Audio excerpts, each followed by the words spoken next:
देव जिथे उशीर करतो ना तिथेच काहीतरी मोठं तयार करत असतो.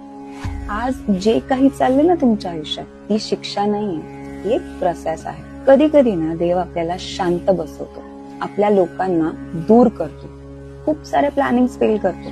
कारण आपण ज्या गोष्टीला पकडून बसलो असतो ना ती आपल्यासाठी कदाचित कधी योग्य नव्हती. आपल्याला वाटतं आपण हारतोय, पण खरंच बघा देव ना फक्त डिरेक्शन बदलतो. जेव्हा सगळं कंट्रोल बाहेर जातो तेव्हा एक गोष्ट लक्षात ठेवा, तुम्ही कधी कंट्रोल मध्येच नव्हता, तो होता, आज पण तोच आहे. मी हे ना मनापासून सांगते.